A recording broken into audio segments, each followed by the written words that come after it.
it out. We at it again, baby. Northside walk it out. Here we go. Now walk it out. Now walk it out. Now walk it out. Now walk it out. Now walk it out. Now walk it out. Now walk it out. Now walk it out. Now westside walk it out. Southside walk it out. Eastside walk it out.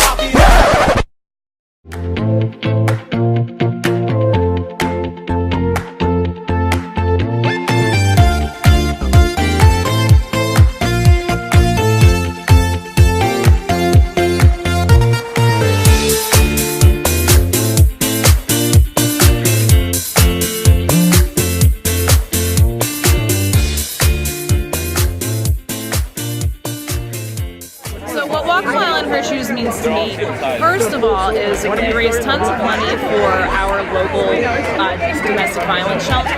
It swaps gender roles, even for about 15 minutes, so that men can't really see what it's like to move around in the world like a woman. But this helps to a certain degree, and it's good optics, I think, for men to get out of their comfort zones in a way that a lot of us are put out of our comfort zones every day. I do this so I can help support women who are in need. I'm here to support women in need.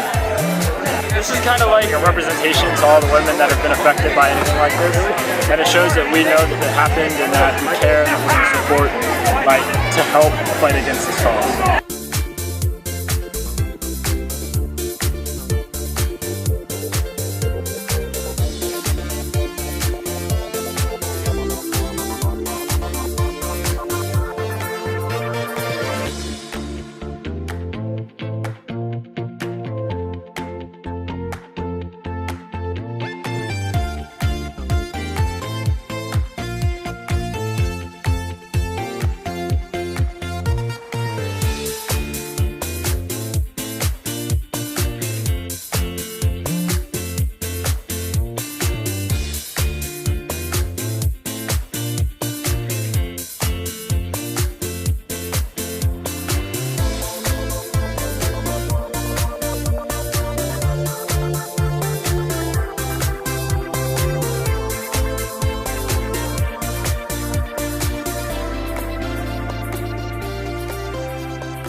I'm going to Kutztown University and I'm going to play field hockey.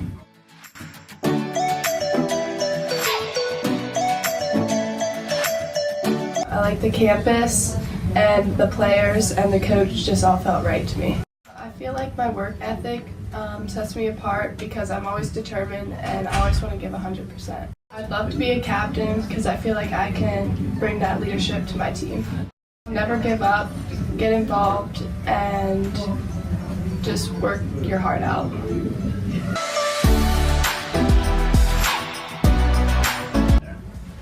I chose Shippensburg University and I will be doing track in the spring and cross country in the fall.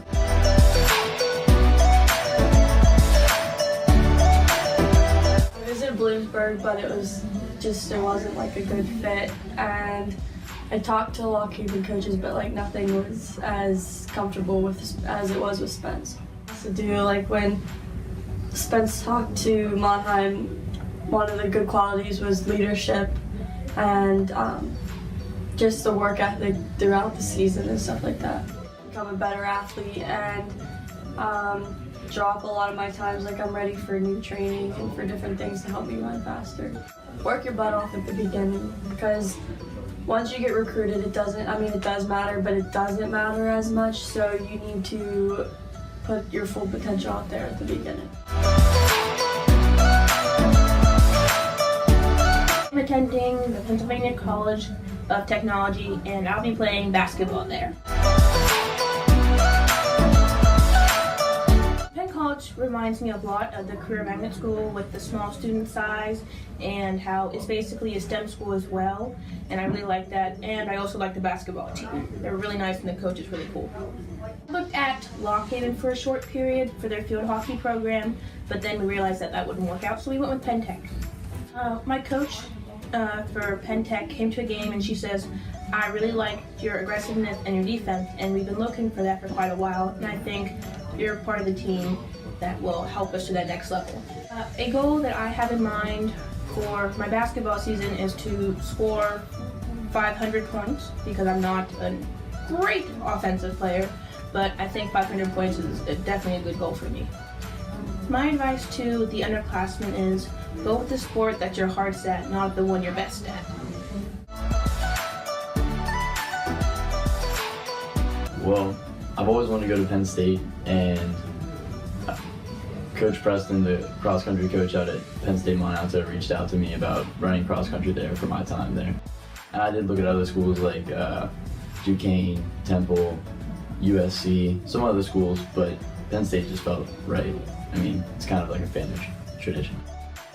I never really wanted to play sports in college. I kind of just wanted to focus on academics. This is all came out of nowhere, honestly. It was kind of just like a spur of the moment thing that I kind of fell into place that I was going to Mont Alto, and their coach there wanted me to run cross country. So I guess just, you know, a lot of my coaches are saying that I can win a conference championship. So if that's something that's attainable to me, I'd rather do that and see what the next goal that I could just keep hitting all my goals and accomplishing as much as I can while I'm there for a short period of time.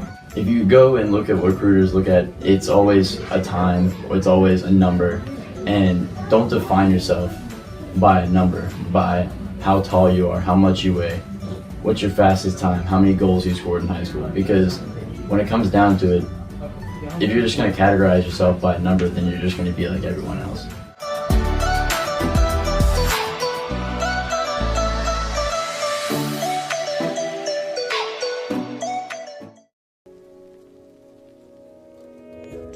STEM is a really important component to students in our technology world right now, and it's a really big advantage for students to be able to use it and know how to apply it across the curriculum.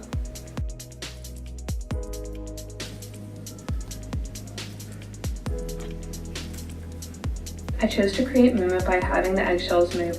To do this, I used cable controls which moved the cardboard arms back and forth so that the eggshells could separate. So I decided to use the bird as my movement using the motor. It worked by the bird moving sideways. In history, we used technology to learn about the counterculture, and we were able to use different types of projects that the kids got to choose from using technology, using 3D printers, makey-makeys. Some kids made little shadow boxes to bring kind of history to life in a way that would make it more interesting, and generally the kids loved this project because they got to research about the counterculture and then actually put it in print and bring it to life. So the purpose of the project was to research about counterculture and the history in the 1960s of like the hippie movement and everything. So I used 3D printing as a way to make the guitar and symbolize the music aspect of it. And then I used coding to learn how to play the different sounds of the songs that portrayed that time period.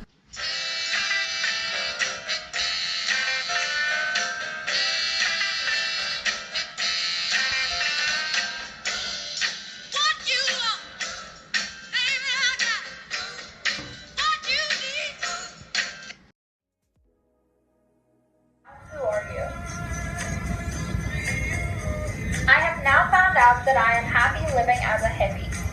During these times, hippies did not care what others thought of them. They got their happiness from drugs which put them on a temporary high. At the end of the road, I finally found my new home. I have joined the hippie movement, but I am happy and I do not care what others think about me. I want to stand up for myself and what I believe in.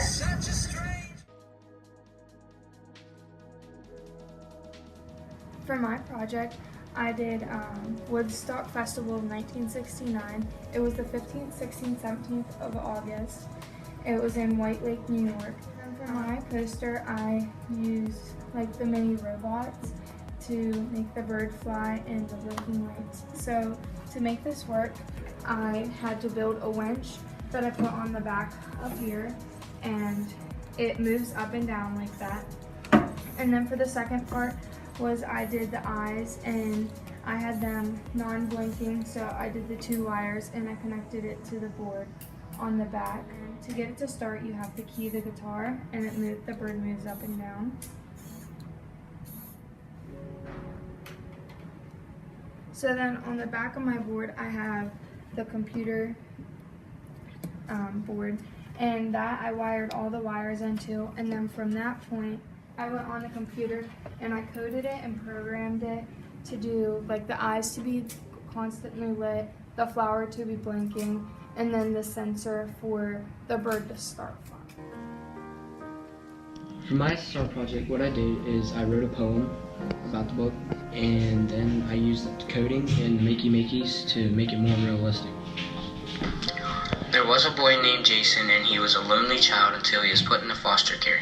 When he meets his foster parents, the Waltons, all he does now is stays in his room, and he had to change schools, which he couldn't bear. He joins a new basketball team that he doesn't get along with. He meets a girl named Zoe, and she plays soccer. His spot on the main roster was 5th. When he played defense, he was a good blocker.